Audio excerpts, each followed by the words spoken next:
Nathan.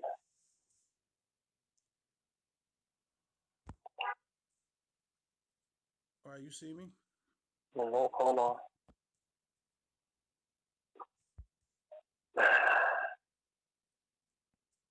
Yep, I see you. You sideways, but I see you. Okay, I'm sideways. All right, man. Well, I see you. All right. Now let me join. Request to appear in this video. There you go. And I just added you. So I'm joining. Yep. Connecting. There you go. There we go.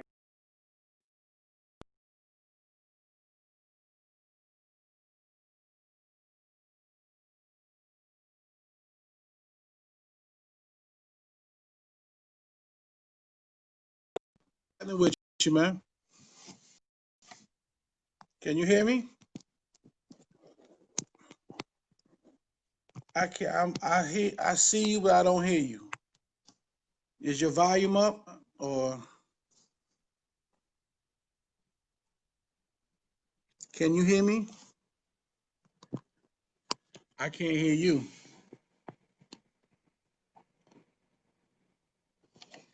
You know what I'm gonna do? I'm gonna see. Let me see something.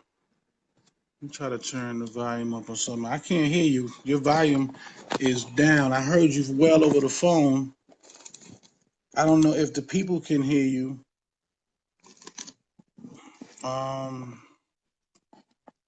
Can y'all hear Jeff Red?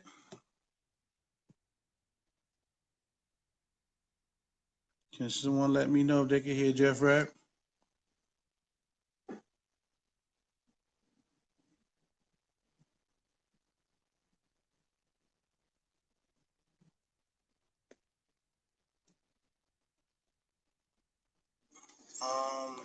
All right. See, I can hear me, but I can't hear Jeff Red.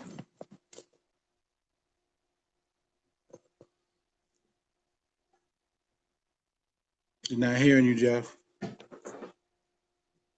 No, they can't hear you, Jeff. You might have to let Facebook turn on your microphone or something. Right. I don't know. See, I can hear me, but I can't hear Jeff Red.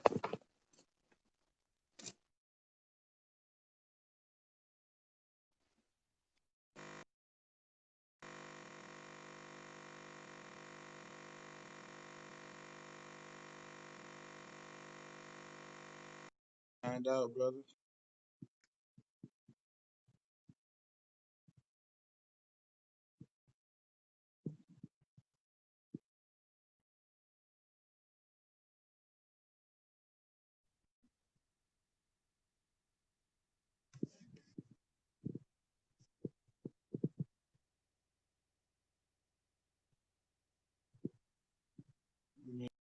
Back on. Lance Blake, what's up, baby?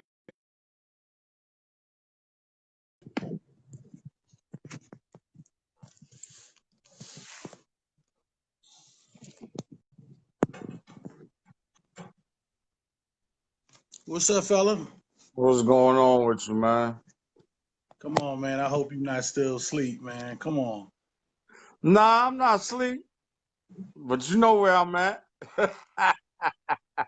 Yeah, you in the crib? Listen, man. I'm waiting on Jeff to I think he has to turn his he has to go into settings, I Volume think. on.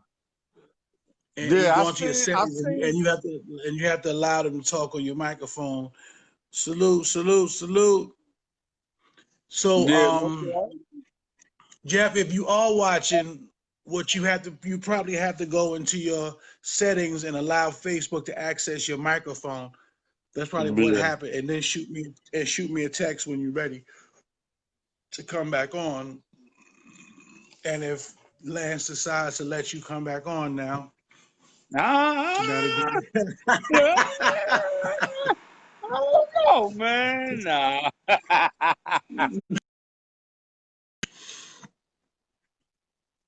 Oh, man, that's crazy.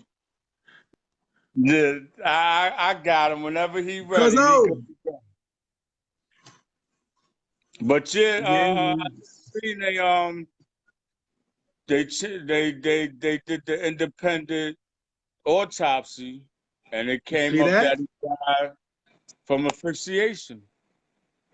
Well, You wait a know, minute. You see, you really didn't need it, but because I know no, what no, I said. listen, no, but hold on, no. Even deeper than that. This is why sometimes, you become so angry as a black man that you just, you say, well, just burn the whole country down. You say that because not only are you killing someone, you actively killing a man, and the world is watching it. Now you trying to say that, oh, it was his poor diet and he had diabetes and all kind of other shit, heart congestion, heart Yeah, failure. yeah. Maybe he ate too much pork and it's his fault that he did. Come on, I mean, there's the insult. Okay, I'm going down there with my matches today, and I'm going with my kerosene because now, on top of all of that, you still insulting us. You insulting our intelligence, and we are much more intelligent than what you're trying to make it out to be. As a matter of Hmm. fact, know this and know this well, powers that be. We have doctors, we have lawyers, we have attorneys. Right, right. And well, now they get Cuomo just also did the curfew at 11 o'clock. They said what? Cuomo put the curfew for 11 o'clock. Yeah, that ain't gonna work. That ain't Well, gonna work. He should have put it. He should. They said that's the problem. He's still trying to put rules and regulations on us, but not putting rules and regulations on the people who are doing what they're not supposed to be doing to us, man. right. And that's the problem, man. Let me see. Oh,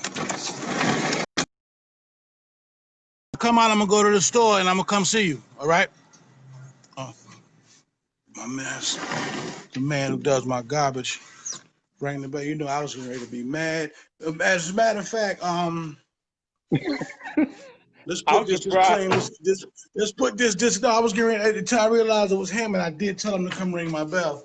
So let's put this disclaimer out here right now. Don't never come to my house unless you call me and ask me. Period. Don't ever drop by my house. I don't care who you are. Period. I don't want to see no one on the planet unless you call me and ask me, can you stop by and see me? Period. Let's just put that out there. I was going to the window to blow up just now. And then I Yo, I realized I heard told him that to come. bell. I heard the bell. I was like, Right, that was getting ready to be a problem. then you got up. I'm like, oh man, this ain't gonna end too good. Oh my goodness. Lord have mercy. Everybody get to see what I know. Don't come here. Don't come here without calling. I don't care who you are. Yeah. Two people on the planet that can ring my bell without calling my house and I don't be upset. My granddaughter and my mother. Right. Period. My own children have to ring my bell. Right, They come here. And I love them to death. Whew, I was nice and tight. I was trying to keep my cool. Hey, yo, your man. See how your man gonna come and tell Big Sexy to sign off. There you go. Sign off, Big Sexy. I think he ready. Yes, Yo, I sir. love you, Yes, bro. sir. We talk I'll later. get back with you. Jeff. All right.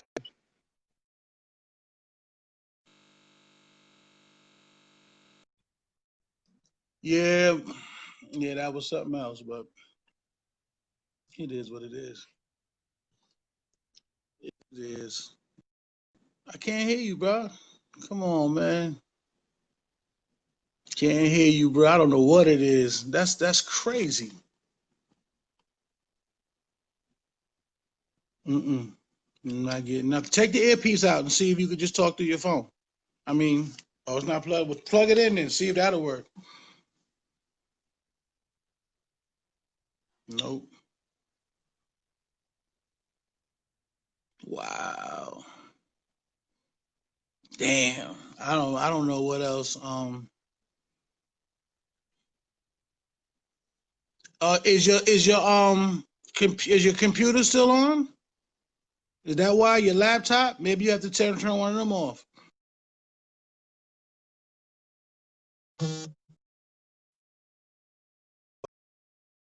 Volume, yeah, they're asking for your volume.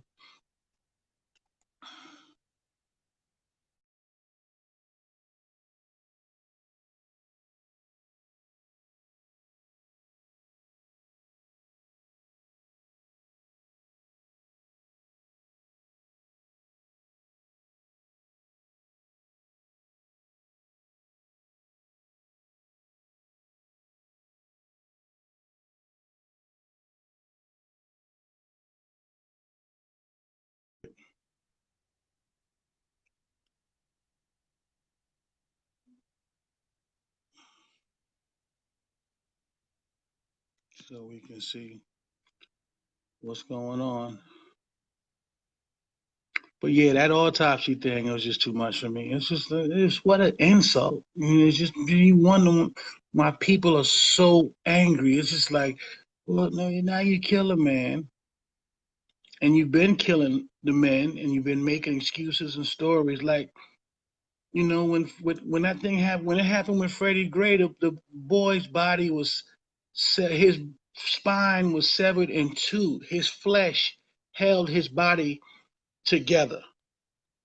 His spine was severed in two, and they just wanted to tell the world that this was something that happened and that wasn't wrong. And you say, well, how can that not be wrong? How could that not be wrong? So, you know, you know,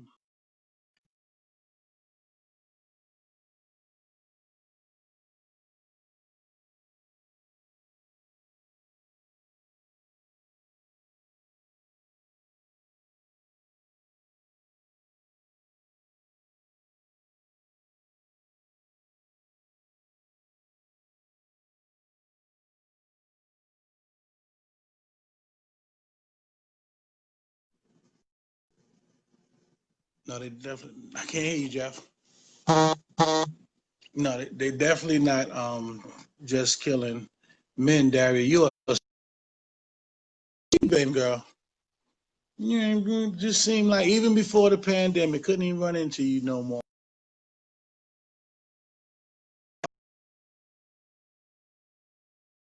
Uh,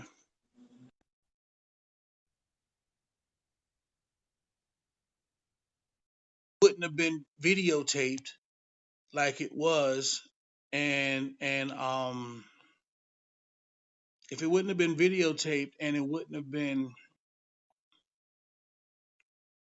a big stink about it, a lot of families don't have the money, one, for an independent autopsy, um, and two, they wouldn't have known. They wouldn't have known what they can and cannot do. I hear you, Barry. I'm gonna try to make this better too. Maybe I'm just too far away. But at this point, we didn't need it. Who needed an autopsy? We shouldn't even had to have an independent autopsy. I mean, the police, these guys were immediately fired because everyone knew that you, you, these guys were killed. I'm sorry, Dara. Is that better? That is my voice coming in better now? It could be anything. I mean, my Wi-Fi is pretty good, so I'm not sure why that's happening. Of all the other deaths, they need to be revisited. I mean, the attorney general, if need be, but I think the district attorney of every state should be bringing in every one of should be reviewing every one of these cases. And it's not about a witch hunt. It's about justice. You should be reviewing every one of these cases for justice. I bet y'all miss Colin Kaepernick now, don't you? I bet you wish you'd have just shut up and let him take a knee and pay him his money and let him play football, because it's as long as black people have been dominated, not just blacks but others have been dominated and oppressed in this country. I think the powers that be really just don't understand us. That there's a large percentage of us that if you would have just let him take a knee and paid him money while he took his knee and put his fist up, they would have just went on happy with their life. You wouldn't have this problem, right? They would have been on, and they would have turned against people like me who said, no, that's not enough. We want equality. We want justice. They would have turned against people like me. So a lot of people turn against me now because of my stance. And if they would have just left poor Colin alone, they wouldn't even be going through this right now. They would have had enough people that were afraid of confrontation and afraid of the truth and afraid to face reality and afraid to confront the oppressors, and they would have just pretended like none of this was ever happening, and they could have just continued to do what they would do. See, you should have just left poor Colin alone. Now you dug yourself deeper into the hole. And I wouldn't be surprised if we don't wind up with like some kind of DC sniper or something like that. Again, people are tired. People are sick. People are tired. People have had enough, and this is just where we are. I know you wish you still had poor Colin now, because all they asked for, all he asked for was,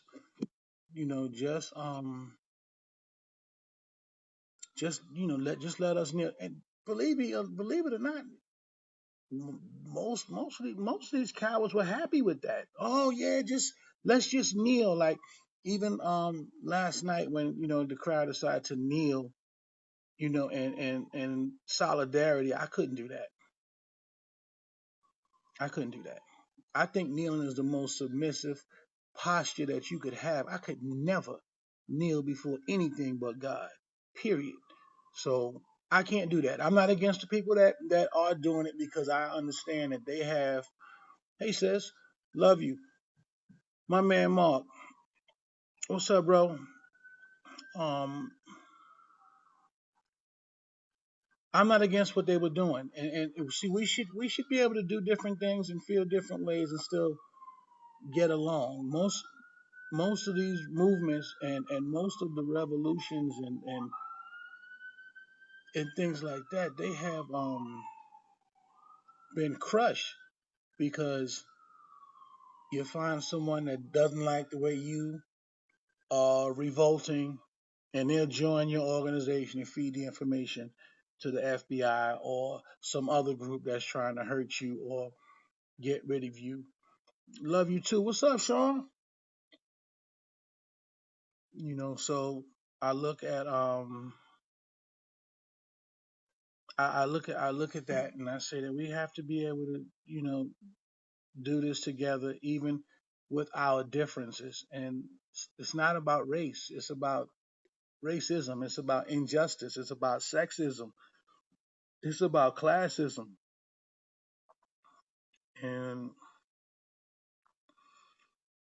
you have to go down, and you have to come out your house and see it. You have to and I know a lot of people are saying, well, I don't come out. I can't come out now because of COVID-19. COVID-19 wasn't there with Trayvon Martin and Michael Brown and Tyrone Gurley and Freddie Gray and Sandra Bland and Rodney King and it wasn't COVID-19 wasn't he wasn't there either. So that's not a good excuse. And then I mean I'm out and about. I'm moving around. I'm in the streets. I'm riding around. I see you outside on the corner shooting dice and drinking beer and smoking weed and in the park on the corner sitting in front of your building, no mask, no gloves.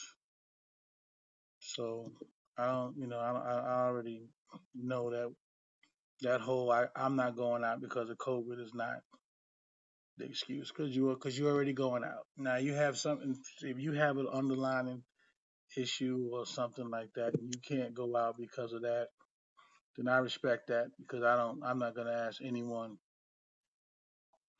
to put themselves in any more danger than we already in. I would never ask you to do that. But we do need hi Allison. Hey Dave. But we do need Patricia. How you doing? Miss Pat. Um they need us out. They need people like myself. They need to see this gray hair and they need to see these years of experience and the wisdom and they need that to hold on to. Um they need that right now.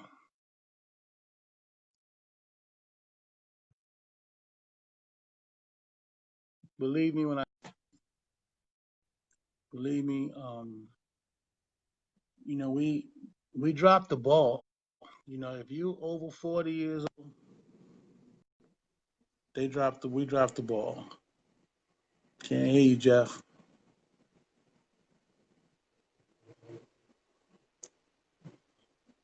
I can't hear you. You got to write it out, bro. Um, if we would have had this fight 30 years ago for them, if we would have finished our fight, then they wouldn't be having this fight now. And if we would have finished that fight with Trayvon Martin, we wouldn't be having this fight now. So, we have to get out there. Jeff, what's up, homie? Hey, Cynthia. And I don't suggest that we go out and put our children in danger. I do not suggest, and I've been saying this for a week now. I've been saying when these young men and women get out here and really show them that they are not the protesters of the past decade, that these are young children. It's not the ones that started with me. These are children. These are the young children. When they realize that they're fighting a different kind of march, a different kind of protest, then they're going to call Martin Luther King's children, all of these fake religious leaders, and all these fake activists that are not doing anything with these kids and for their community, and they're going to put them on CNN, and that won't be the end of it. They'll resurrect all of these the dead men and women at the hands of others, the senseless death of others, and they're gonna resurrect their parents now and put them on the news. Oh, we have to stop this and we have to do that. I don't. They're not gonna listen to them. They're not gonna listen to them. When I see the children and parents and relatives of people who have been senselessly killed, when they come out and they say, no, well, we have to do this, or we have to do that. Cynthia, protesting is for bringing awareness only.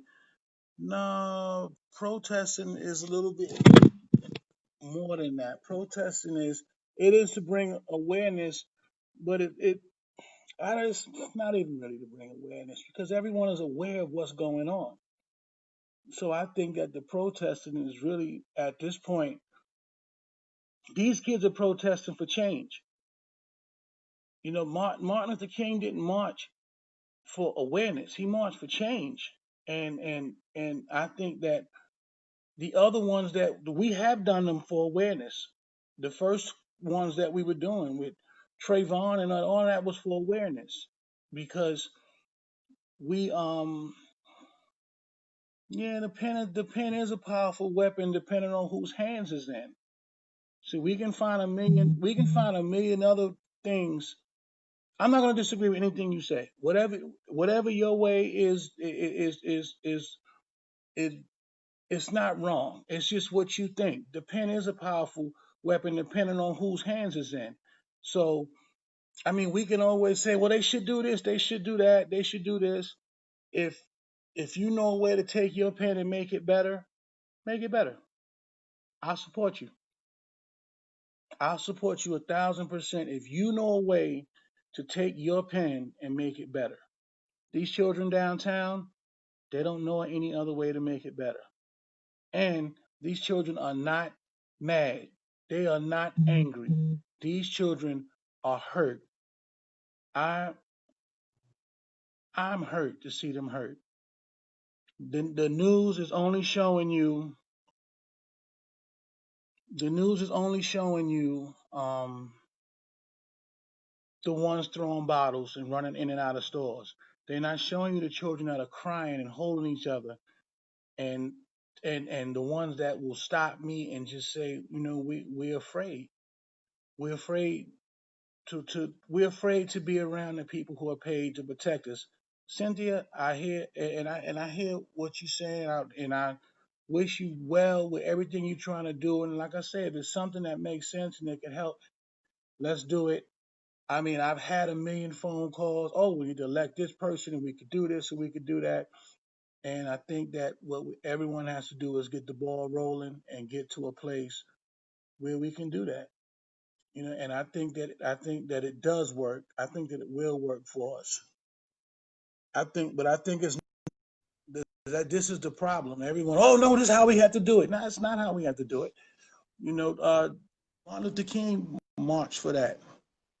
You know, oh, Martin Luther King marched for change to change legislation and everything else. This was part of why we have gotten the Voters' Rights Act. And it wasn't just Martin Luther King. Those legislations. That takes time, and once you get to a certain age, you realize what did we do all these years that we haven't changed that legislation?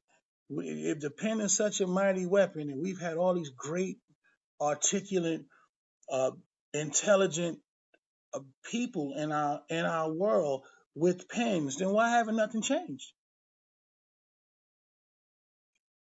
Or are we just, like I said earlier, why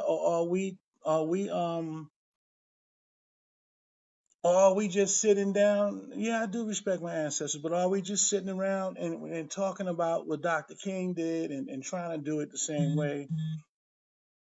I said something about Dr. King last night, and a lot of people didn't get it, and I'll say it again. Dr. King, God bless his soul, took thousands and thousands of our people and taught them to conquer hate with love and turn the other cheek. And that was his message, to try to love your enemy like Jesus Christ would love his enemy, even to the point of being beat and taking abuse, dogs, fire hoses, being arrested, murdered in the street, just begging the establishment, let me go to your school and drink from your water fountain and just think of me as being a human being. And they hated him for that. He was the most hated man on the planet for saying to the establishment, I'm willing to love you through all the torture and pain and suffering that you put me and my people through. And I've convinced my people to love you through that. And they hated him for that. And you know what his reward was? They killed him. They killed a man that they killed the same man who convinced his people to love them through all of the strife and oppression and pain and violence. And they killed him. And then there's more. After they killed him, they realized, Brother Todd, what's up? Hollywood. And then after they killed him, they realized, hey, we should continue to use his method with his people of just sitting back quietly and letting us abuse them, and they can just keep singing and moaning and have their spiritual and praying for our forgiveness while we kill them. And we can make Martin Luther King be a dreamer. Martin Luther King wasn't just a dreamer, he was a doer. They have turned that man into a dreamer. I have a dream. That's all people know about Martin Luther King. That man was a doer. That man was getting things done. He wasn't no dreamer. He was a doer. He was bigger than that. They minimized him with that dream. And if you listen to the whole speech, you realize this man is a doer. He wasn't no dreamer, and we let him minimize us and minimize him to that. And we still got the group of old slaves. That's what they are. This old slave. Just all turn the cheek. No, don't fight back. And you can't get that's slavery. Well, you can't hit master back, and you just have to take this, and you have to take that. Those kids down there, they're tired. They're tired, and they're hurt. They're more hurt than mad. They're more hurt than angry. They're more hurt than anything else. That I can just be walking down the street and a cop can just decide that he's gonna kill me, and we will figure out a way for that to be all right. It's not all right. It's not all right. These are my people, and I love those. Those are my children down there. And any adult that doesn't support those children down there fighting for something that you were too cowardice to fight for, they're my children. They're not even your children. They're mine now. Thank you for taking care of them. You don't even deserve them, because they're fighting a fight that we should have had. Anyone 40 to 60, from 40 to 60, 40 to 65. If you talk to me about what those kids should be doing and they not doing and how they should be doing it, you're not gonna get a good response from me, unless you can show me what you've been doing, because they didn't have anyone to fight for. We abandoned our children. They were abandoned when I was a teenager, and these same killings was going on when I was a young kid. Believe me, the killings were going on. They were killing us the same way and beating us the same way. Someone going down and saying, I want to fight for things to be better for you and your children. You know what they gave us? Crack. Sell this. Take this pistol and make sure that nobody comes on your block. What's up, family? What's up, Junior? That's what they gave us. Who fought for us? We didn't have them. I'm telling you, the generation before us, that's what we got from them. They said, here's some crack, here's some heroin, here's a pistol, go get some money.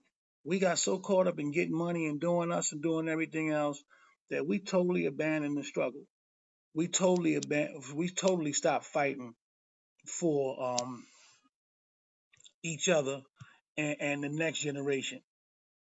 So if you think about it, nothing serious really happened in terms of us from when they killed off the Panthers. I guess that had to be 75 or something like that when they really killed off the big voices and they killed that Black Panther movement. Nothing else happened until Rodney King of note. We may have had little outbreaks here and there, but nothing of note, nothing nationwide of note until Rodney King. And then after Rodney King, nothing else of note happened again, really, until Trayvon. Those 20-year gaps, a 20-year gap to the Rodney King thing, and then 10 years for the Trayvon thing. Well, a little longer than 10 years, about 15. But you look and you see that, we had the conditions never changed. The conditions only got worse. And we had our generation, we didn't do nothing. Until that Rodney King thing, we did nothing. And then after that, we were so happy that we had done something that we forgot about the struggle. We forgot about the fight again. And you had one or two cats that were still really going live. And that was it. Cynthia said they will never teach our own children about our own history. They shouldn't have to. That's your job.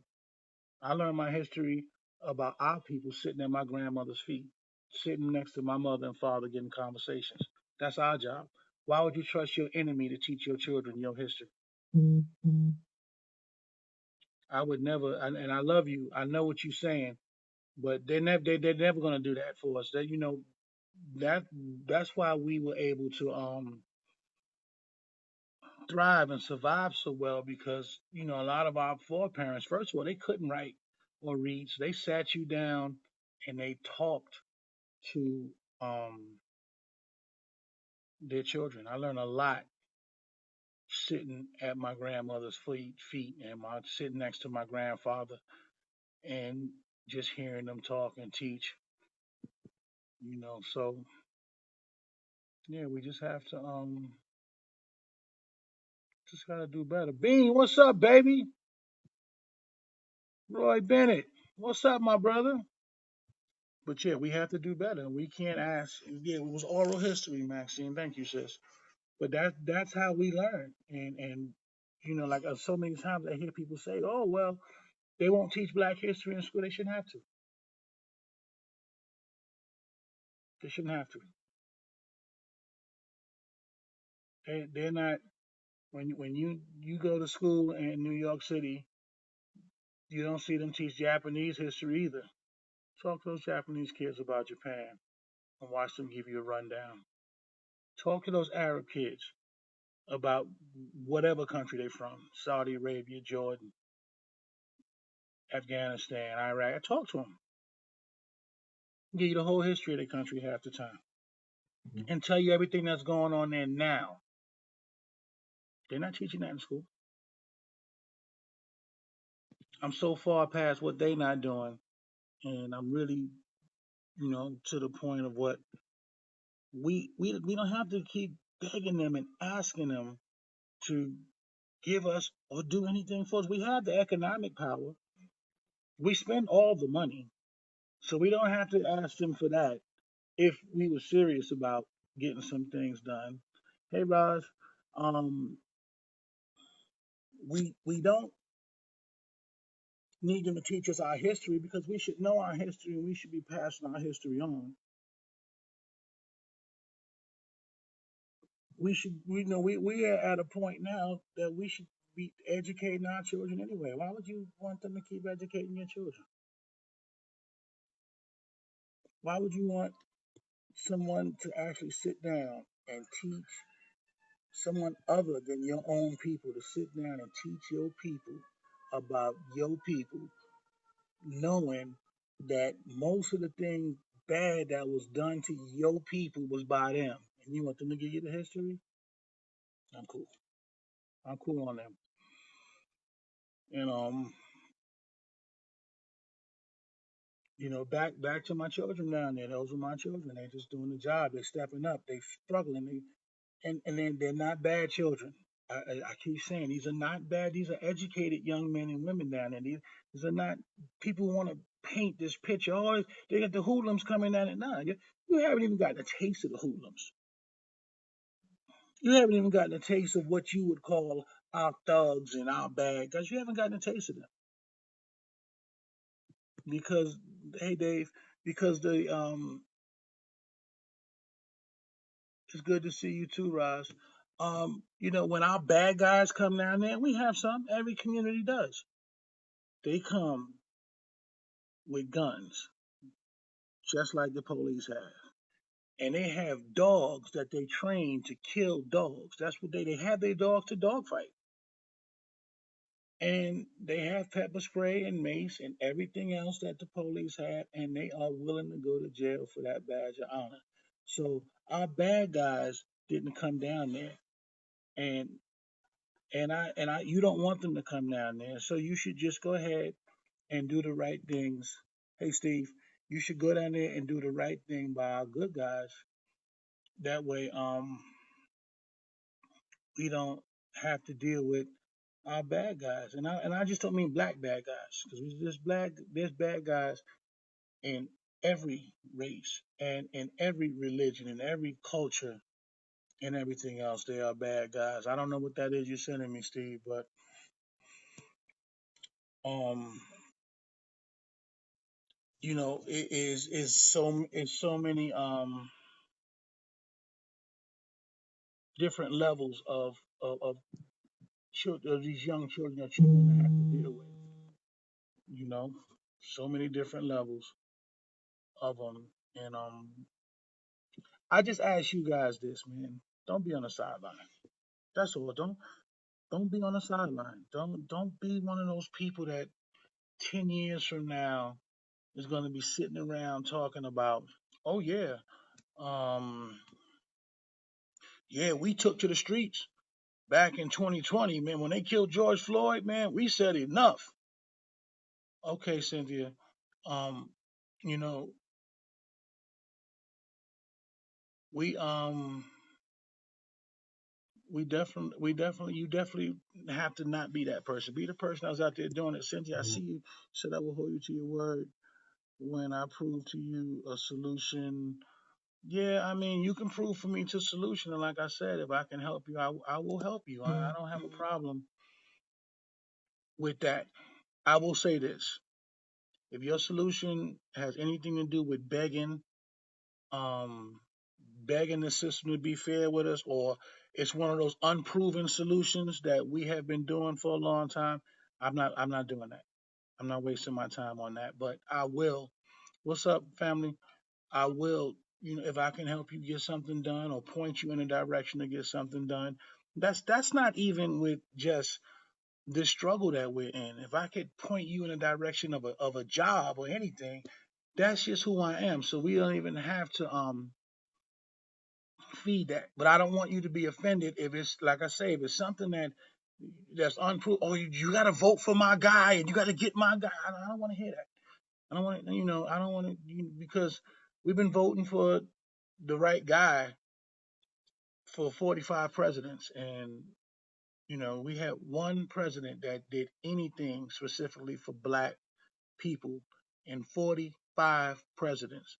One did anything specifically, and let me say this again so I don't have to cuss none of you out today, specifically for black people, specifically had black people as a part of an agenda. Black people. So I don't have to cuss none of you dumbasses out. Just don't make me mad today. Don't make me, my feet hurt. I've been walking too much. So just know we had one president, Lyndon B. Johnson, signed the Civil Rights Act and the Voters' Rights Act. Period. No one else has signed anything or done anything specifically for us to help us. Now, we have had legislation put in place to hurt us, but I won't go into that. Y'all know who signed that. Y'all know the people that did the crime bill and all that. That was legislation that was put in effect to hurt us. But the only person that's done anything, any president that done anything for us specifically was Lyndon B. Johnson. And that's just a proven fact. That's just history. I don't want to hear any other stupid shit y'all talking about. Oh yeah, what about this? Specifically for black people. That's it. There's no debate about that. And that's it. So let's just and you play nice, and I play nice, and and let me say all my frustration and everything for when I get down to the spot. I got you, man. Finally, man. Yes. Come on, man. Hey, listen. Yo, man, you know what I had to do? Hold on. Wait a minute. Yo, you no, on my hold page. up, You gotta man. let me talk first, man. Hold Okay, on. go Now. ahead, man. Go ahead, man. Obama's out of office, man. You gotta get rid of that Obama phone, man. Come on, man. You Yeah, can't long as Yo, what's going on, man?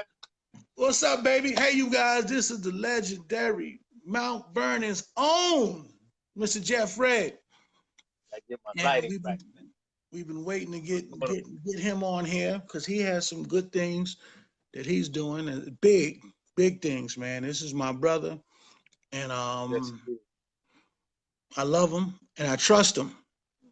And anyone that knows me know how big trust is with me and integrity.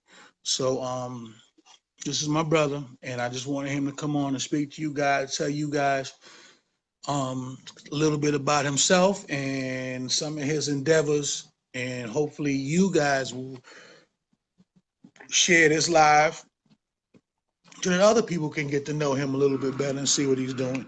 Ladies and gentlemen, Mr. Jeff Red. What's happening, everybody? Yeah, thank you so much, man. Did I see Anthony Holloway's name on there, man? Come on, man. I call him by his government. Did I see Anthony Holloway's name up there, man? That's right. Is Anthony on here, man? Okay. But nah, man, thanks so much for the platform, man. I like what you're doing out there. You know, we've been talking about this forever. But been in the music business a long time, and had a lot of fun, man. I also perform a lot with Nate and the All Stars, man. I'm still waiting for my stimulus check, man, from your company, man. When y'all sending that joint out, the All Stars, they don't get a stimulus check, man. Hey, man, listen. This is the thing with the All Stars, right? The company is defunct, man. We selling masks now, man. with Cat Lady, man. Hey, you seen Cat Lady's mask though? Yeah, I gotta get some, man. Who made them join? Cat Lady, my cousin, my niece, Regina. Oh, really? Okay. Yeah. I gotta get some, man. Yeah, I see him. She making them, man. She doing her thing. That's big, man. Mm-hmm. But just having, doing what I'm doing. I'm actually, over the years, I've been working with the children here in Mount Vernon, man, and I just decided, doing so much, I wanted to be more involved in it, man. So I'm running for school board here in Mount Vernon, and the election is June 9th, and it looks like a very interesting. This is going to be a very interesting election because nobody's going out to the polls this year. They have to get a mail-in ballot, which I want to do another thing with you probably. I want to do another thing with you probably Wednesday or Thursday if you're available, because I want to go over how they fill it out, because it's very difficult this year. It's like 3 papers. I'm just finding out it's 3 papers you have to fill out. But yeah, the election is June 9th, running in Mount Vernon School Board. Why am I running? It's funny, a brother said, why am I running for school board today? And And I was explaining to him all the years that we've been doing things in Mount Vernon, yourself included, Nate. You know, I was doing Summer Breeze, running some programs with the Performing Arts School, running some programs with Graham School, running some programs at the high school. So over the last 25 years, I've been heavily involved into the community and being able to see a need for other programs. Now they have a nice performing arts school there, but at the same time, if you don't make the auditions for that school, what happens to that student? You know what I'm saying? So it's just like when we didn't make the high school basketball team, we still have rec. We can go in to the YMCA, the boys club. You always had options. They don't have those options here in Mount Vernon. So I'm really looking forward to coming up with some programs and, you know, changing some policies and, you know, just working more and getting the community more involved with the school board, because I think that's something they need to get involved with, because, you know, that's where all the decisions are made for the students. Another thing that they don't speak about in the school board, and that is, you know, safety. Safety is a very important issue now, man. The child wants to feel safe. Now we got a whole another situation here with the new normal. You know, they're not even in the schools now. So now we have to retrain the parents how to teach the children. And then we have to now have the teachers being retrained so they can work with the kids online. So it's a lot that needs to be done, man. I don't know when school's going to open back up. They're talking about September or November, but you know, every day is something new. So you can't even say a new normal. It's something new every day. So Well, I think that it just like you say, it's something new every day, and I at this point everything is being played by ear. right. We can't even begin to think about things in terms of planning and things like that. And what you're speaking about with in terms of the children not having outlets or positive outlets is not only is it true, but it's a reality in communities across the nation.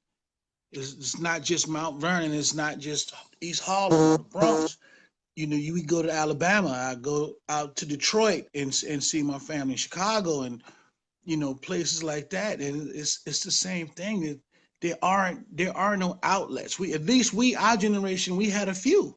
That's what Now I'm saying. Right. you don't have that because everything is closed up. And Everything is that. and everything costs so much money. You know, it's like a lot of people don't have the money. You got 3 or 4 kids, man, and you got 2 in sports and 2 in music. You know, it's hard to afford that, man. You know, those But things were but free when we were coming up.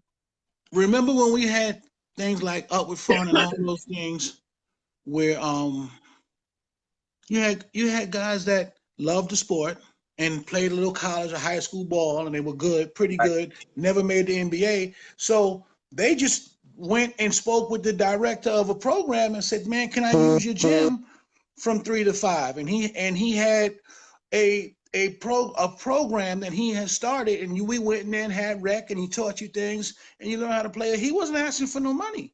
He would Right. volunteer his time. The problem is, one of the problems is we don't know how to play the grant game.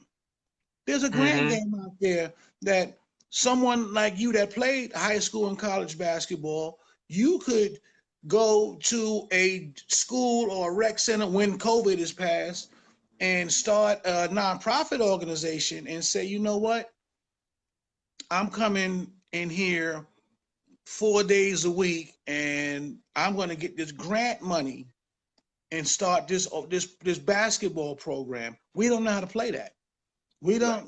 It's funny because for blacks and Hispanics, it seemed like we only learn one way to hustle. There's so many ways to hustle, and you start a nonprofit. You teaching some kids some basketball. You got somewhere to bring your sons and do everything you want to do, and you could earn a living being a director of this nonprofit organization. We just not being savvy enough with it, and they should just give those things to us. It's a shame that now you have to start a company and get a grant in order to have this stuff. That's true, but I think a lot of it too, man, when you start talking about wreck and all that stuff, people suing so much now. So they got to have so much insurance in place, and they have to have all these other things, man, when you like the kid just want to play. And school should be available 24 hours a day. I think a child should be able to go get a meal and a place to stay, you know, school, because school is a safe haven for a lot of these children. It You know, used to be they the hold black, all it used to be the black church. Sorry to cut you off. You look at my finger. It used to be the black church. You see that? And they abandoned us. They abandoned us. Used to be the black church. I remember when you could go in the 70s and you couldn't pay your rent. They would pay your rent for you. They would pay your light bill and make sure that you was okay. And that was okay with the whole congregation. Oh, sister such and such couldn't chill. They was going to evict her. Yeah, pastor such and such paid her rent paid the rent up. Now he didn't just pay enough to keep her in. He paid her rent up so that till her and her family got on their feet. And then the 80s came, and most of these churches would then only help the people in the congregation and the ushers and the pastors who were of note. You had to have some kind of status. You had to have been paying your tithes all the time consistently, and you putting a lot of money. And then they may come bail you out or do something in terms of you. And then in the 90s, it became, okay, you just have to have now a status. You have to be a deacon or something like that in this church, or on the board or something, where now that was the 90s where we would help you. And then when about the time 2000 came, it was just like, look, so we're not helping no one. As a matter of fact, you know, back in the mid 80s, they closed the doors. They wondered, they only opened up on Sundays. You wonder why you have so many people like myself, who I love God. I love God with all my heart. I hate religion. I hate the thought of religion. I love God. And if God will judge my heart, I love God with all my heart. I hate religion because I remember in the 80s when you could go outside and you could get crack, dope, coke, liquor, beer, prostitutes, male or female. You could get syringes, scales, cut, bullets, guns, 24 hours a day. And you walk by the churches and they had chains around the gate. So you couldn't even get up to the door to see if somebody was, and they would chain the gates up. You could get everything but God in New York City, 6 days a week. Everything but God. And that's the reason why I'm saying about this whole 24-hour school situation, because like you said, it's kids that's home and they're being molested by their mother's boyfriend or somebody like that. And at least with school, you get somebody to come in. You have somebody lay eyes on you every day. You know what I'm saying? And at night, you know, with meals, because that's the thing too. I was talking to them about, as far as, you know, there's no school. If they're not going back to school in September, can these kids go to the school and get 3 meals a day and bring it home and pick it up? You know, stuff like that. Because what I realized, man, being out here in Mount Vernon, man, it's a lot of homelessness here. A lot of homelessness in Mount Vernon, man. It's a lot of hungry kids in Mount Vernon. All over the world. All over the world. Yeah, but I'm talking about in my little small area. This is 4 square miles, man. You know what I'm saying? And to have, and me walking around and you see these kids, and now people don't understand. We can cut to now what's going on today. That's why they so angry, man. You know, absolutely. I don't know what it's like to be hungry. I have no idea about the grace of God. They're not just angry. They hurt. They hurt. And they hurt. Because and I had that conversation the other night with a brother with a young guy, and he didn't want to. the young guy didn't want to hear him because he was so busy explaining to him, I'm a man. I'm a man. And that's all he knew to say is, I'm a man, because I got a kid on the way. And I got one son already. I'm a man. And these kids feel like nobody respects them anymore. They get no respect. It's such a disconnect because they were abandoned. And that's what I was saying on my last live. We abandoned our kids.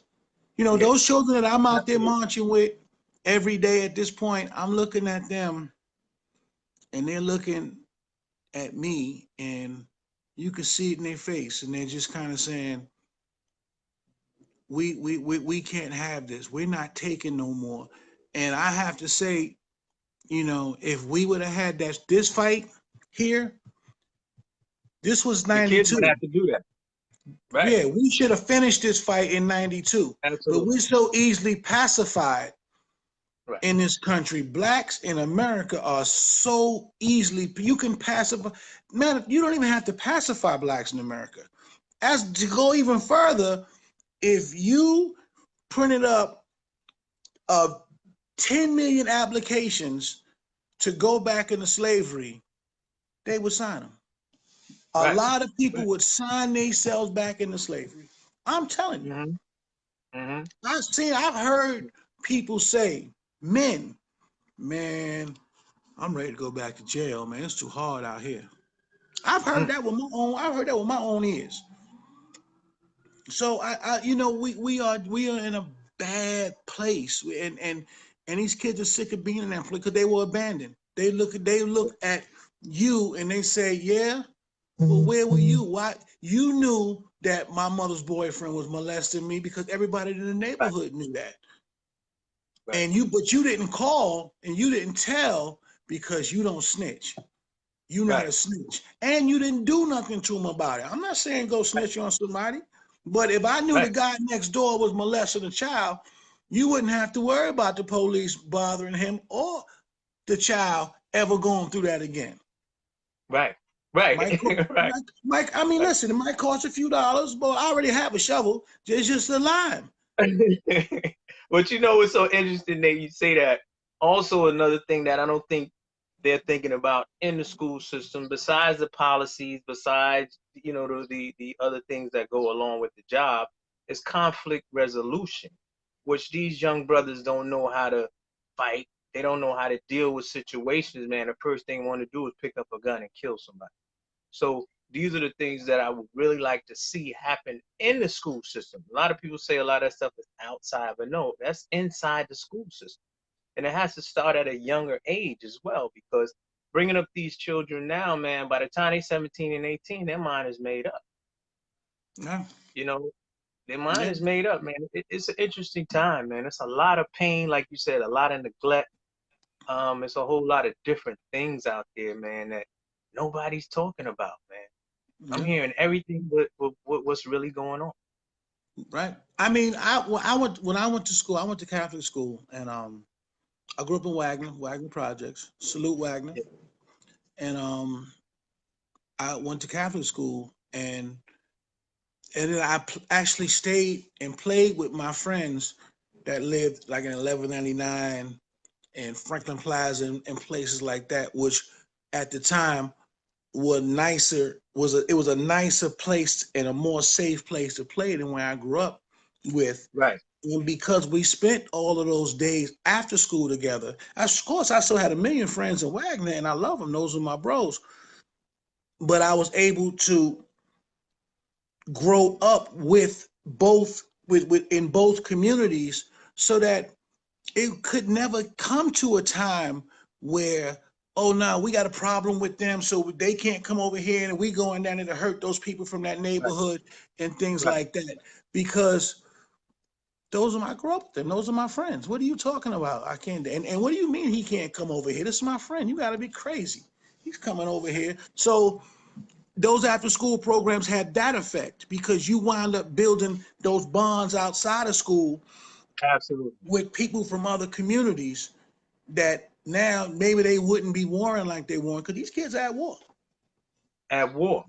And that's what I'm saying. The music brought us together. Sports brought us together, because I would play ball. I would go to your neighborhood and play ball, and then I would see you at the club, and then all of a sudden you became my man. I met a lot of brothers like that Yeah. playing ball, man, and performing and doing things, man. All the arts have so much to do with the school Everything. system. The You worst thing can't they you could have, the can't worst thing they could have alienate did, the yeah, you worst thing they can't could have did was, alienate anybody because they don't make it to a certain school. You know what I'm saying? We have to have those programs for everybody, man. You know, because right, some people are rough around the edges, man. Some people right. parents couldn't teach them how to read music, but they still have the talent. So you know those Each one things, teach man. one. Each one Absolutely, teach one. Yeah. absolutely. I totally agree with the whole app, with the whole 24-hour day school. I think that I think that this is how you build community. I think that the community aspect of life has been shattered. It's been completely shattered. And these kids, these young men and women, they are locked into an armed confrontation in our neighborhoods. And I don't and they're not being seen because No, we have so many cowards in our community that you say, oh no, I don't even mess with them young kids. You know them young, you can't talk to them. And right, you say, well, why can't you talk to them? right. You knew What them did you 30, do wrong? right? You knew Right. them 30 years. There's not a child in my neighborhood that I can't say, come here, what you doing? Nah, don't do that. And you know what Right. he's gonna say? Oh, all right, OG. Hmm. And now Just like that.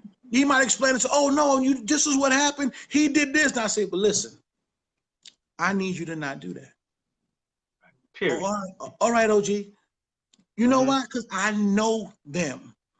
Right. And and You I respect know it. that, right, and I respect them. I know their parents. And if you see me walking from my house to the car, it's like, hey, what's up? Hey, what's up, baby? How you doing? I'm good, man. I love you, bro. I love you too, OG. Do you know Yeah. how many of Yeah. them kids that never had nobody say they love them?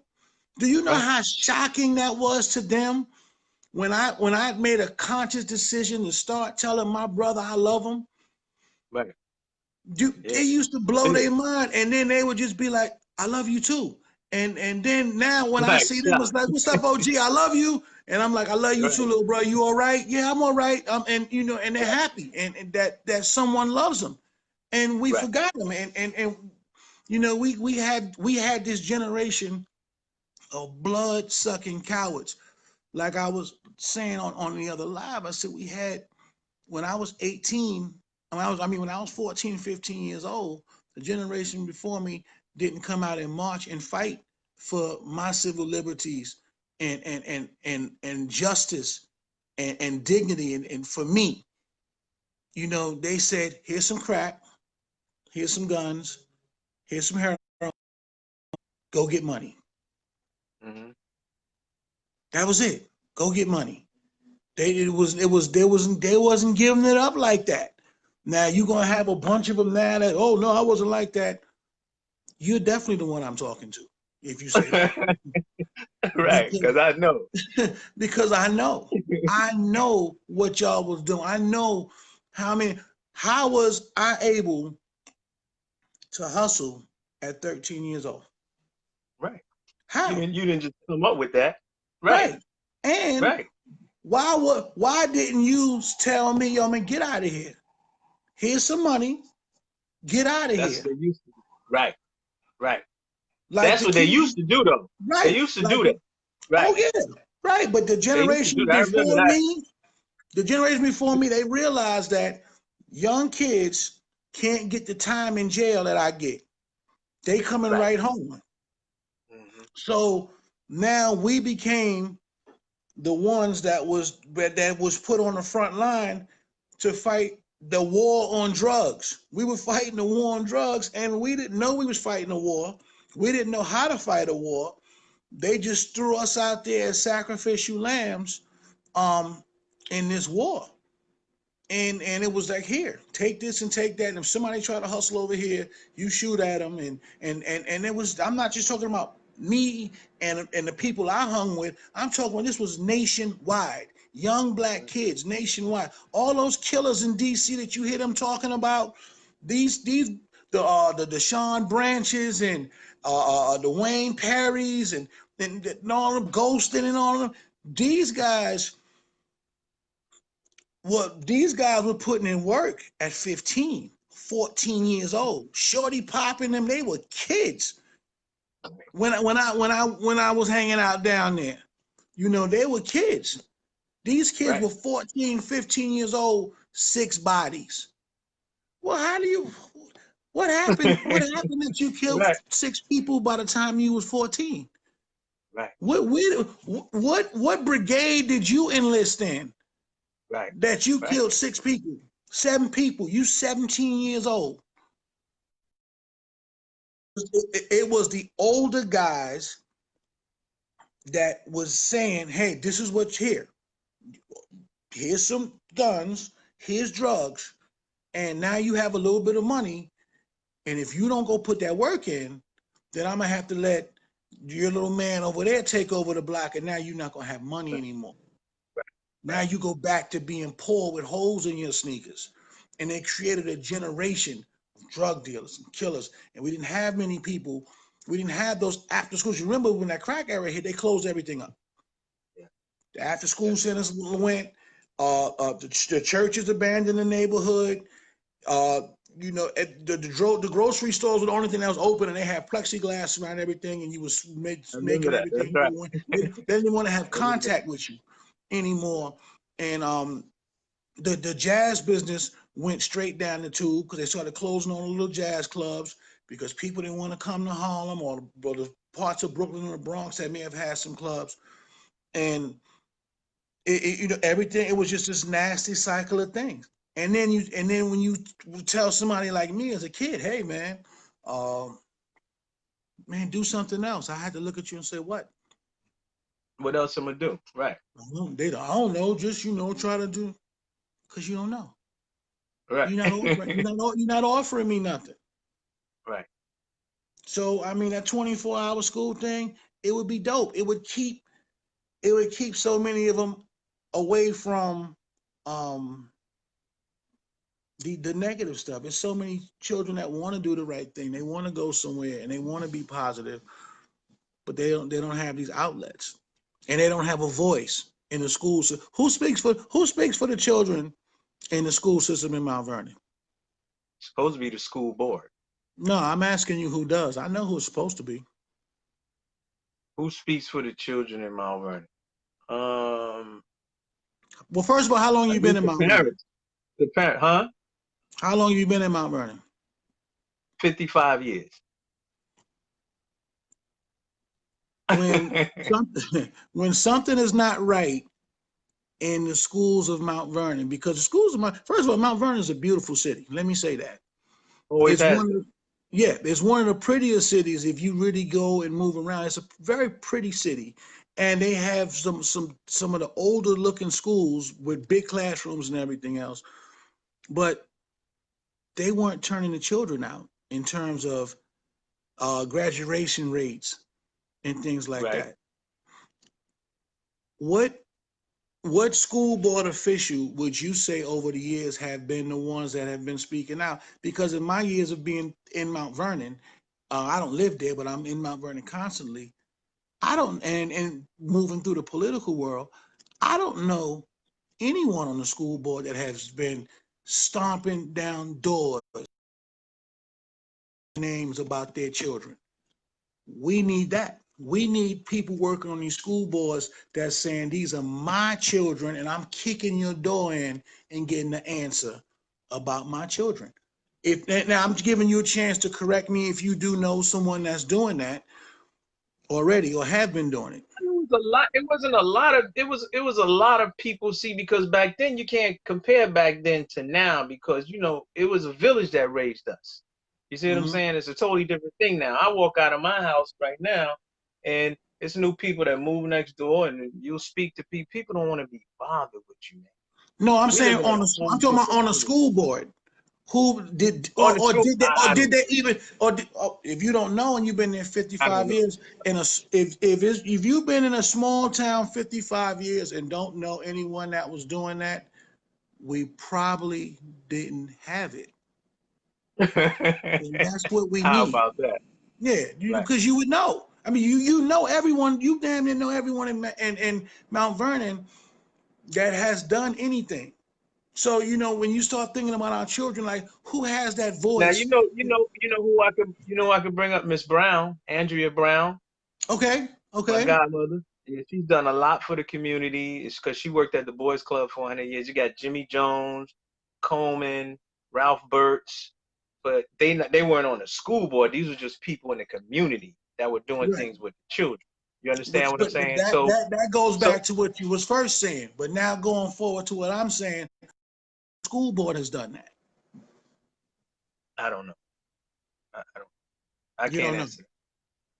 I don't know. That No, okay. That pretty much means that I'm not saying that no one on the school board is doing anything. I'm saying that we need stronger voices we on need these boards. we need to get the community more involved with the school board. That's the thing that I'm Absolutely. saying. You have to bring the people. The people. Sometimes everybody's so caught up in work and everything. I remember my mother and them used to go to all the PTA meetings and all that stuff. She would go Oh with man. Betty Betty Shabazz was buddies, man. They would go because Hmm. we're right up to Graham School and they go up to the PTA meetings. And man, if your thing wasn't straight in the PTA meeting, man, you had problems when you got back home because that was serious, man. It was information that they gathered. This is pre-email and all that stuff. So now you think about it, we have to now get the community back involved into the school system again, man. Give them the information, and if they have questions, they know where to go to. Instead of complaining with everybody, we complain to us. We can get the information, figure it out, and fix the problem. Because I think a lot of times people are not too familiar with the process about going about getting those things together. So, I want to give people all the information. I want to be transparent. I want them to see what's going on and what's not going on and how to fix it, man, because it's all about the students at the end of the day. It has nothing to do with me. It's about the students and getting them the best education they can so they can go on into life and do great things like we did. Right. Like we did when we grew up. We came out of the school system. I'm a product of Mount Vernon school system, from Graham School to Davis to the high school. We didn't go to the middle school. We were the first eighth graders at the high school. So we Oh went through that wow. whole school system, man. And went out and did some great. A lot of people came out of this city and did some real great things, man. And Oh this is man. pre. Yeah, Per yeah, capita, Mount yeah, Vernon was pumping them out per capita. yeah. I mean, y'all were Absolutely. pumping them out in Yeah. sports, entertainment. I mean, you guys, it was always running into someone, and it's like, well, he's from Mount Vernon. It's like, really? Right. And then So come to find out you was up here in Mount Vernon, Mr. Nate. I ain't know that, man. You know what yeah, I'm man. saying? Man, you I, got some taxes to pay later on, I buddy. got. You know what I'm saying? You got a little taxes to pay when I see you, man. I ain't know you was up in my part of town, man. I spent a little, yeah, I was spending so much time up there with my sister. Yeah, that's I right loved it here. up there. Yeah, I Yeah. loved it. I loved it up there. First she lived on Fifth Avenue, where Okay. the studio is, on that block where the studio is. Yeah, yeah. Okay, Yeah. right there, right. That's Yep, over she there lived by on that block. people from Mount Vernon. Listen, that's over there by Kingsbridge Road, Fifth Avenue, Kingsbridge. Exactly. And so she lived over there for years, and I used to love to go up there and spend. I used to go up there and spend, weeks with my sister, and I would try to spend as much time in the summer as I could up there because it was so beautiful, and Right. it was a reprieve from what we were dealing with in East Harlem. East Harlem has been a historically rough part of town, and it always was underserved. It was always an underserved part of town.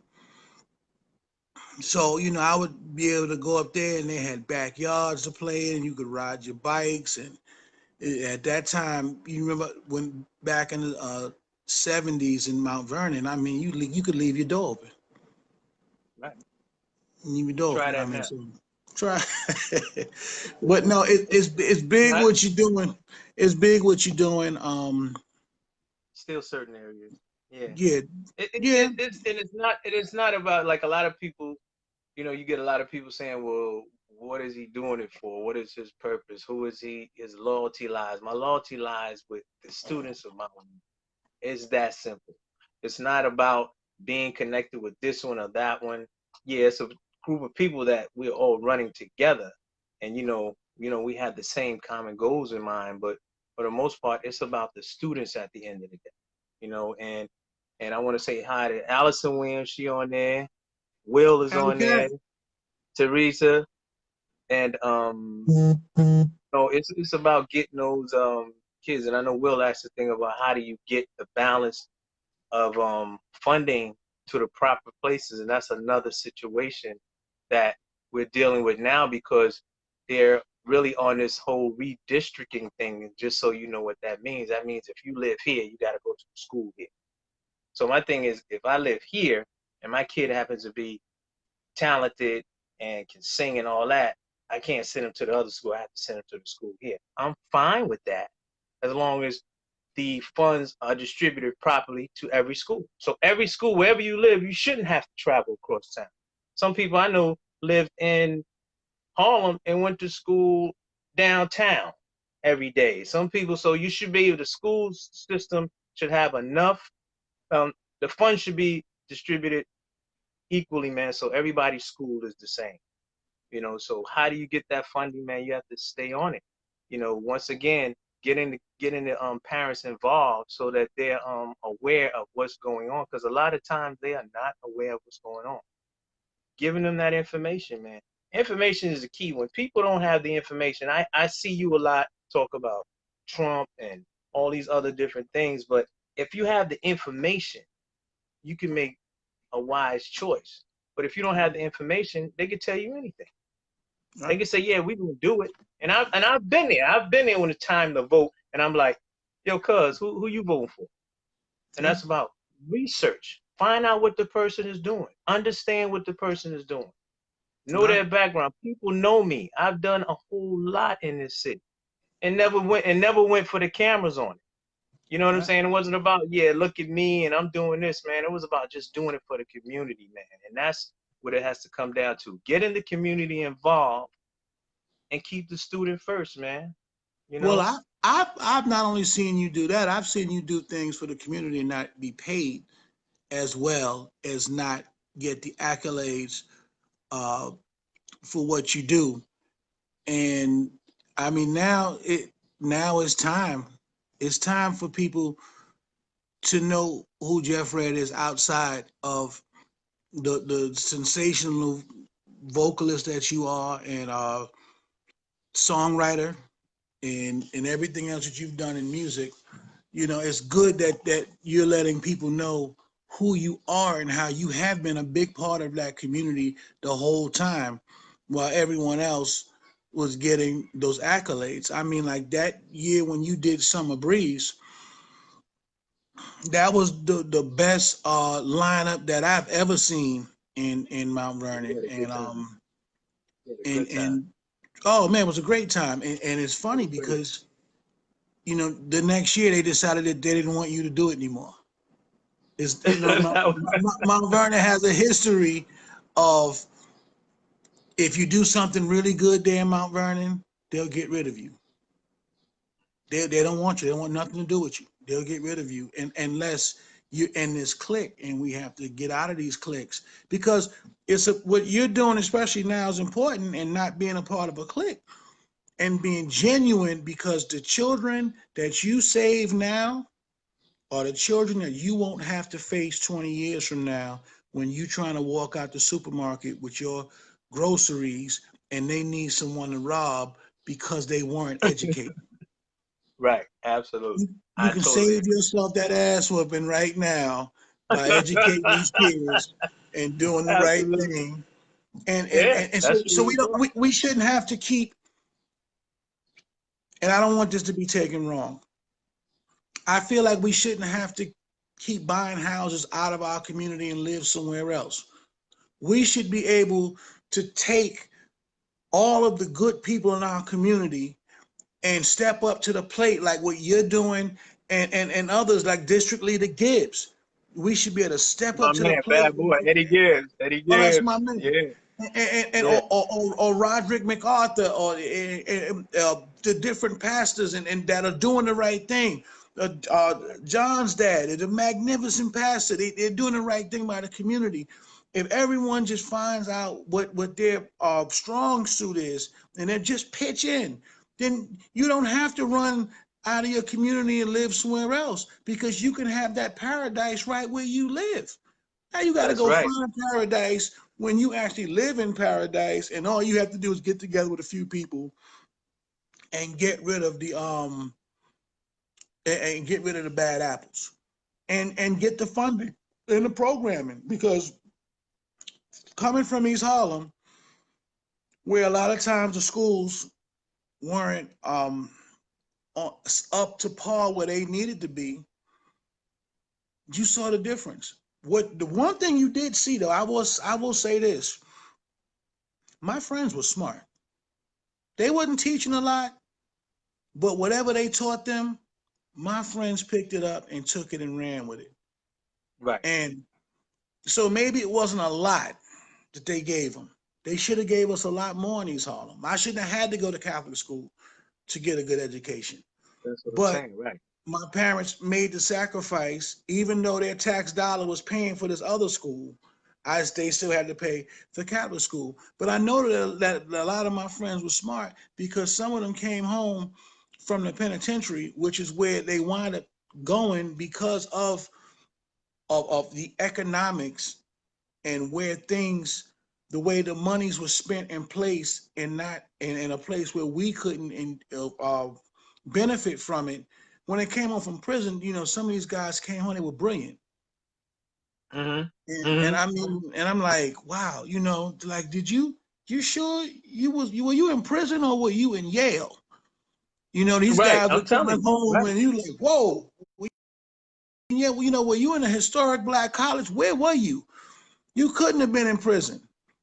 And you was no punk and you was an OG in there and still found time to read all these books. And so our children are not dumb. Our children can learn. A lot of those men that I'm talking about, and I won't name them, they were diagnosed with learning disabilities on the street. That's what I'm telling you. Right. Then you Right. came home Right. brilliant. You was able Mm-hmm. to teach yourself because most of them You sat in jail and learned by themselves. The remember teacher old couldn't boy teach was you. talking. You remember old boy talking about he was making prescription glasses? He know how to make Right, prescription right, glasses and all that stuff. exactly. Well, they have a prison that's what they teach you. That's what they specialize with that in that prison. I Okay. mean, but Okay. you can.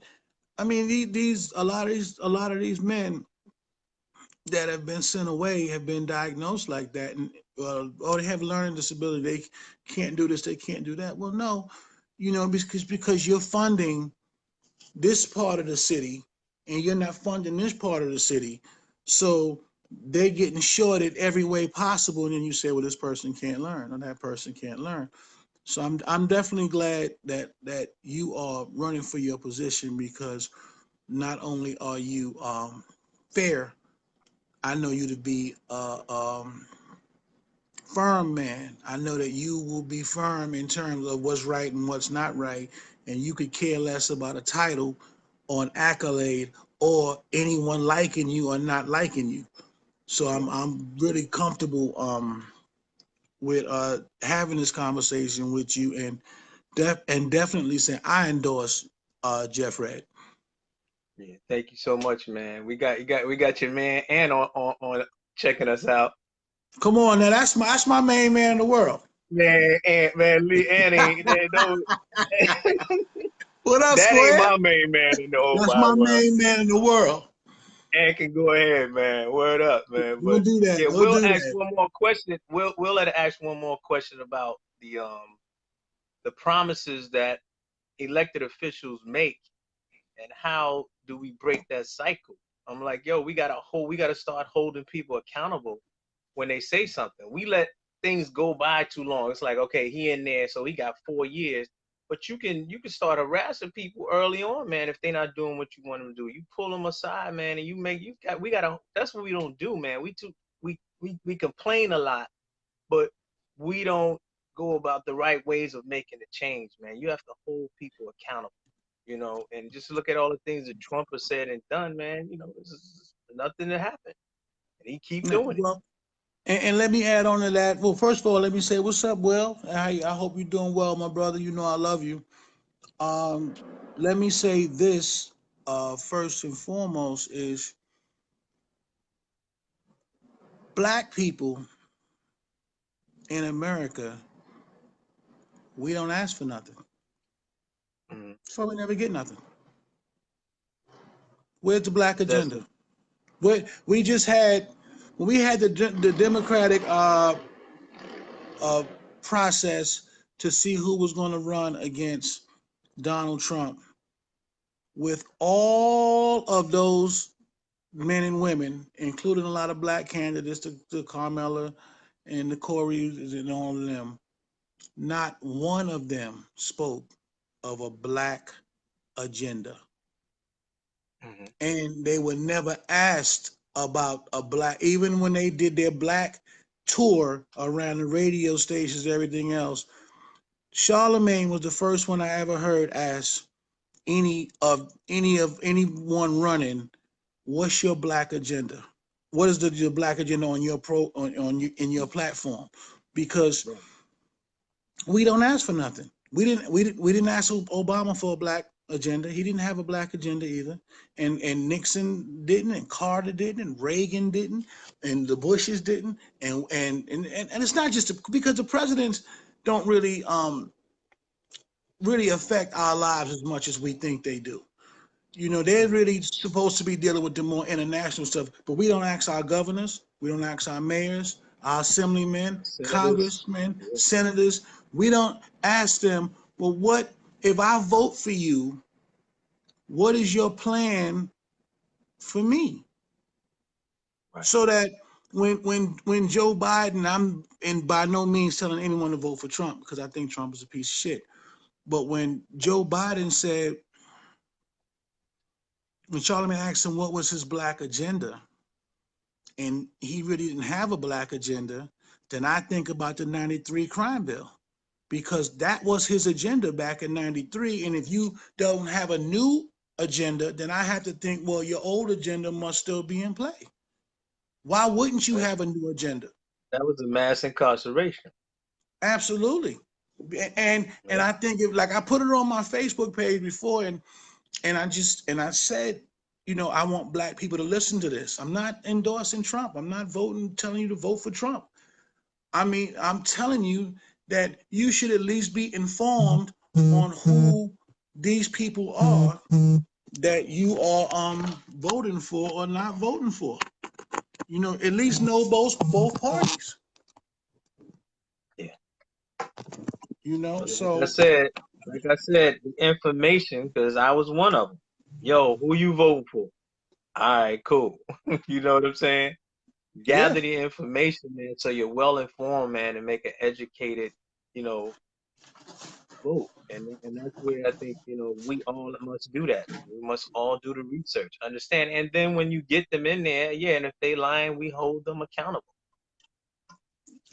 Hold me accountable Right. for But what but they but, say. but the Hold first me thing we have accountable. to Pull do, me to the side and say, yo, man, some things that, we sort of wouldn't like. Well, let's talk about it. Instead of complaining, let's talk about it.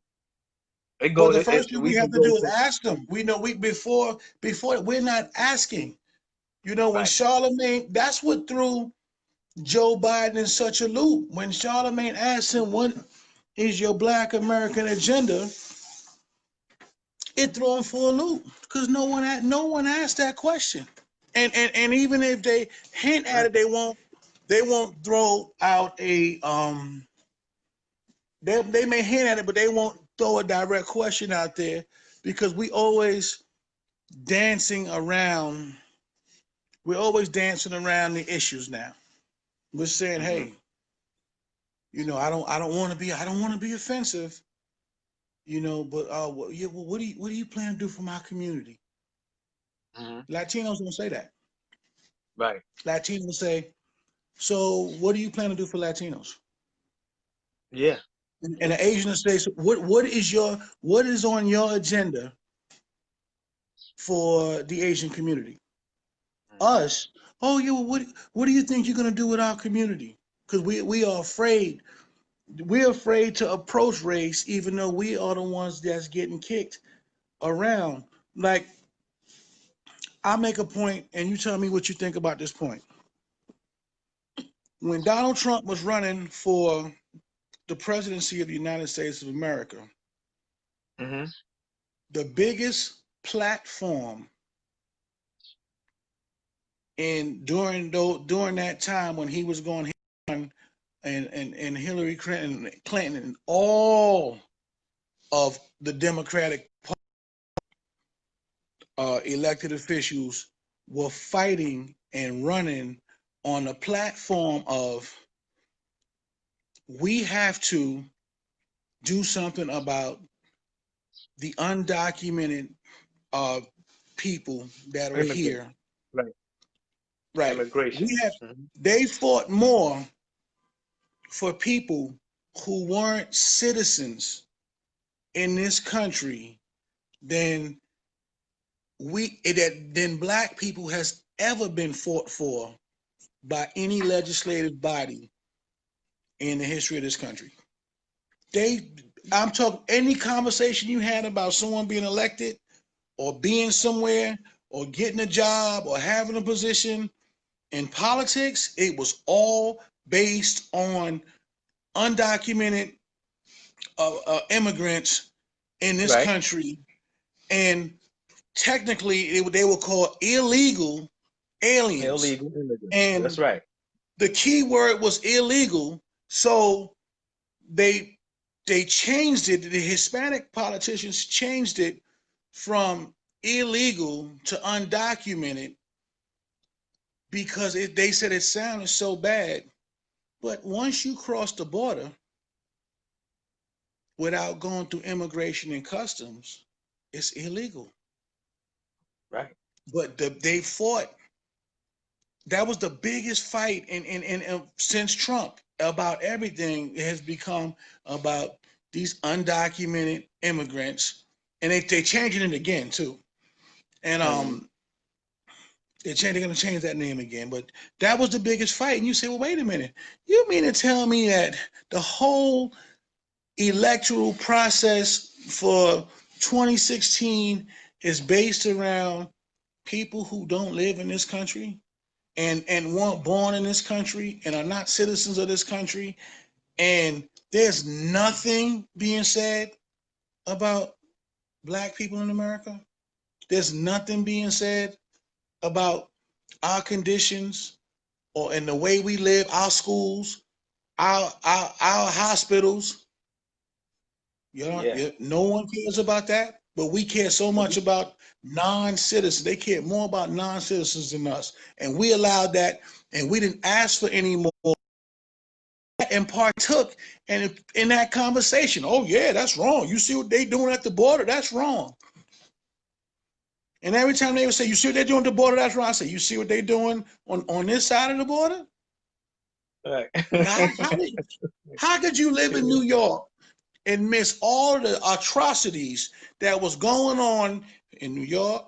And you go down to New Jersey, and you could go all the way down to Florida and go all the way to California or Nevada, and then you can go all the way over there and know about the atrocities going on to people all the way over there or down there and across the country. You know all about those atrocities, and you miss all the atrocities in between that. Yeah. It's our fault. But like I'm looking at Tanya Jenkins. She said, yeah, we still consider 3/5 of a human being. Absolutely. Still. Absolutely. To this day. Yeah. To this day. Absolutely. So like I said, the Constitution wasn't written for us at all, period. No.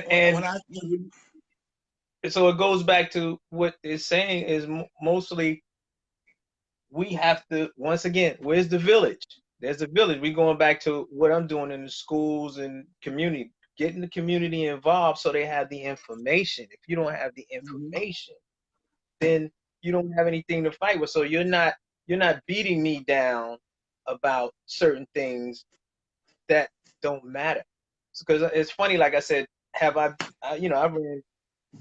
$100 million corporation, MTA Records, and all that stuff, but people were still trying to qualify me for the job after I've been doing it successfully for the last 25 years. So, you know, people always want to get the wrong information and not try to get the right information. What have you done? The first thing you say, what have you done? Not why. What have you done? What could qualify you for this position? And then I can lay off a whole bunch of things. And the stuff that I've done with the schools, created curriculums for the schools and that sort of thing. So I understand it's about policies, it's about working with the administration. I think the teachers are another important aspect of this. The student and the teachers go hand in hand because you know they need the support as well because they're the ones teaching the students. So it's like I said, it's a lot, man. When you talk about the illegal, so they call it immigration situation, man. And I'm just saying, goes back to what he's saying. Give them the information. Nobody has the information. Everybody just going on based on what somebody else said. You know, Yeah, media. another thing that you and it's a big thing that when they ask you what makes you qualified to deal with this, tell them about your children. Tell them about how you're the father of 4 successful young men. How your children are would be considered role models um, anywhere else. That's the kind of man I want to run to be on the board for my school system. A man who has children that has done well in school. You got something figured out. Yeah. You got to figure it out. Well, you know, let them see your children. Bring your children's transcripts. Look, look what I did. Now show me how you raised your children. Then tell them that. Show me how you raised your children. What have you done? Here's my proof. I know what I want for my children because look who they are. Look who they become. The young men they are. Don't let them push you around with that. You know, politics is a dirty, Oh man. dirty game. That's why, you know, when I jumped in for a little bit and then I just said, you know, I don't know if I want to do politics and deal with these different boards and because it's so much that goes on that it's a lot. It's you know, and it's so not me. You Right. know, The the same things here. that The same right. here. What I say, I say. If I say something, I Right. said it. Right. And And I don't, that's you what I was know, telling my girls, like, yo, I don't want to go into this with the, you know, the whole, they say you have to be political. You can't, you know, you can't rub this one the wrong way and that one the wrong way. I said, well, maybe this ain't for me, but I'm a work it the way I know how to work. Because fact. I've got more results based on my relationships with people and the results that I came back with when they asked me to do something for them. So now if this organization feels as though I have to bow down to them, that organization feels as though I have to bow down to them, I'm cool on that, man. Because I gotta sleep at night. I've dealt with artists and worked at MCA Records for 7 years as a successful executive, senior vice president of A&R, over hundreds of millions of dollars. And at the end of the day, you know what it was about? It was about the artists. It was about the artists and making sure they were happy. But you know what corporate America told me? It was about them. It was about managing upwards. That was the main thing. They said manage upwards. You got to make sure that the president's happy and that this one is happy so your music can go through the system successfully. I said without the artists, there is no record label. So it's the same thing I'm saying. Without the students, there are no schools. So I'm gung ho about the artists, the students, you know, and making sure that you know they get the best education possible, man. That's what it ain't that serious, man. It ain't that deep. But what happens is everybody starts, you know, getting in and doing too much, as they say. Yeah. Well, most people that you're gonna run into, they have self-serving agendas. Yeah. So, like this conversation we're having right now. We're talking about getting you elected to the school board and how you can get in there and make some changes to level the playing field for our children to do better in life. And if you look at the comments, you're going to hear comments about the police killing people, and you're going to read comments about everything else but what we're talking about, because no matter what you're saying half the time, people only have their agenda on their mind at the time. So that's all they can't get past their agenda. So you have to stay steadfast and firm in your own platform in what you're doing, and or else what's gonna happen? You're gonna wind up veering so far away from your points, because they'll ask you another question, and before you know it, you'll be sitting there talking about Donald Trump, because that's all people want to talk about. Right. So, Right. you've been talking about this next generation, and well, not with that asshole 45 in office, because and then all of a sudden, now you're having the Donald Trump conversation. You lost. That's just how it works. Every time, because people can't get past what they're thinking about, and not realizing that the world is bigger than what you're thinking about. The world is bigger than that. We're talking about this now. Let's stay here and keep it in this realm right here, because this is important. These are the children that may be potentially robbing you or killing you in 10 years or 15 years or 20 years. So if you save them now, then these will be the children that will carry in your bags and making sure that you are right, and being your protector of the neighborhood, because they're police officers and they're firemen and they're lawyers and they're doctors and they're congressmen. And so now you don't have to worry about it. So this is why it's important that people like yourself, get there and change the narrative. That, we don't have to play these little stupid politics no more. If you're right, you're right. If you're wrong, it's wrong. If it doesn't fit here, then we're not gonna make it fit just to serve your purpose. That's what I like about you being there, because there's not a lot of play with you, and that's what it should be. Men should start, being men. This is what a man does. A man understands what he want to do, and he's clear on it. And that's what I expect from you. I know you're gonna win. I know in my heart you're gonna crush this. You're gonna crush this. I feel good. Like I said, I feel good about it, man. People, you just got to go out and vote, and tell your friends in Mount Vernon, vote Jeff Red 3A, June 9th. But they have to send those ballots in. Of course, if they do it before 5 p.m. June 9th, it counts. But, you get I think the ballot should be in the mailbox between today and tomorrow. So, tomorrow when you get it, fill it out and send it right back. And you have to, and we have to, we'll do another live, and you can go through your filling this thing out. Yes, I want to do it online with you. That'll be perfect. Yeah, because I'll get mine. Yeah, and anyone that's in Mount,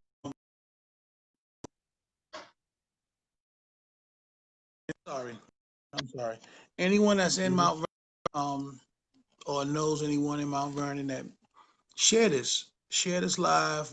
We need to pull together and start voting for the people who is getting something done. This is the first politician, because now you're officially a politician. Now you're running for something. This is the first. Hold up, man.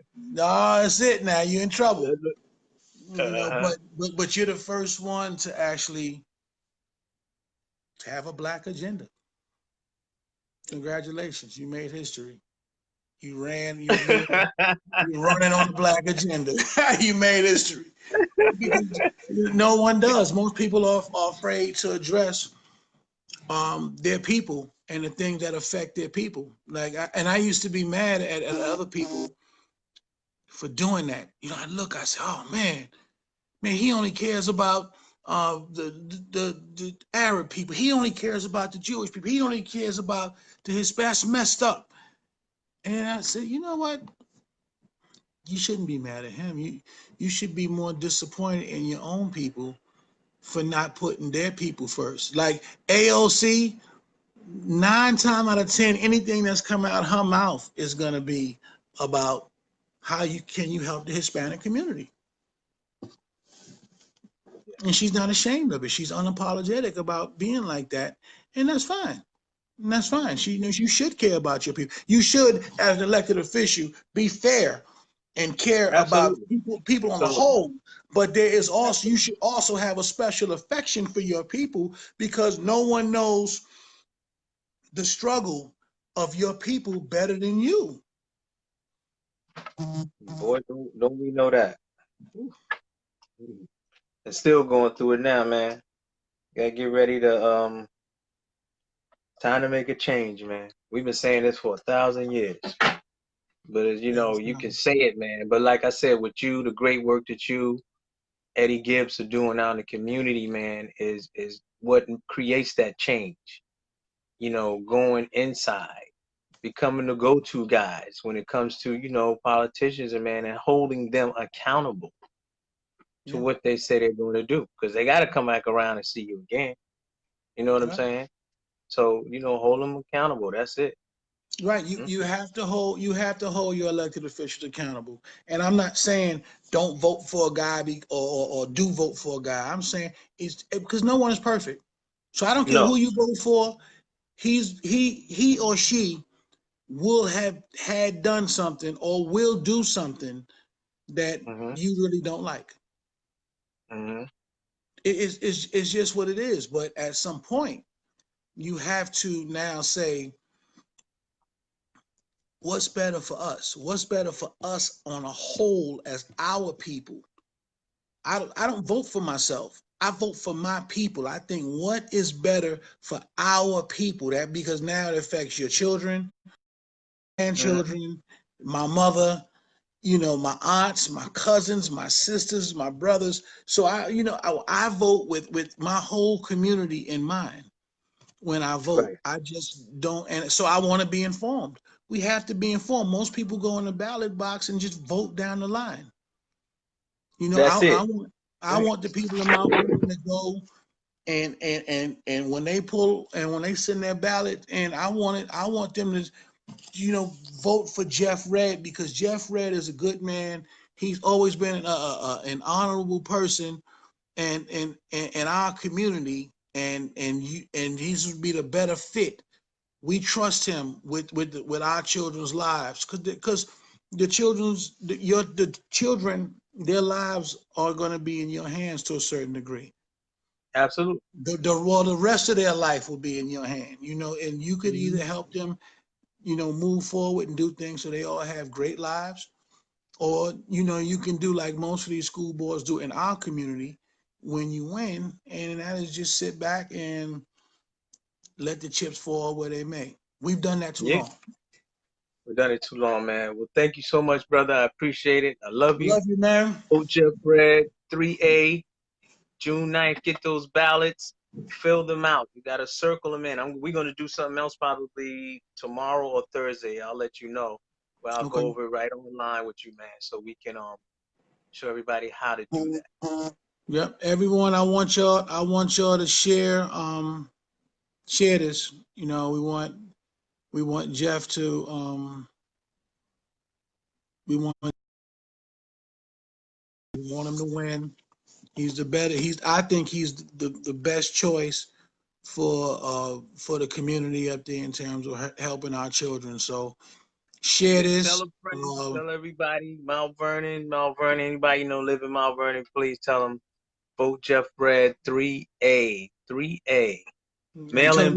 So they got to get it, mail it in. You got to get it, mail it in. Give them some of your social media information and everything, bro. Yeah, as far as the ballot's concerned, they can reach me at Jeff Redd, 4 MV School Board. Jeff Redd, JFFREDD, 4 MV School Board. and they can reach me there as well as my email address, which is emerge7@gmail.com. And on social media, it's The Real Jeff Redd, TheRealJeffReddD. Hit me up. And that's on social media. That's on all social media platforms. Yeah, that's it. That's Instagram, Twitter, and Facebook. Okay. The Real Jeff Redd. You guys heard that? The Real Jeff Redd on Instagram, Twitter, and Facebook. So look him up. Add him on as a friend. Do all that kind of stuff. Hey, brother, love you, man. I'm gonna let you go. Love you, man. Allison Williams, we see you in the house, Yes, and we love yes. you deeply. Will, we appreciate you. And we had Christopher Linda Valera is in the house. She said, Linda said, can you post a link on your page? So that must be the link to your page, and people are telling you congratulations. Maxine said give specific ballot instructions. We're gonna do that on there. I saw that one. I saw everything. That's why I was looking as you were talking. Annette said tell the people to vote Mount Vernon and Mount Vernon. Yes. Jamal, what's up, family? What's up with you? Are you getting a lot of best of lucks? My man Joe, Big Joe is in the house. Yes. Will says send him your campaign information.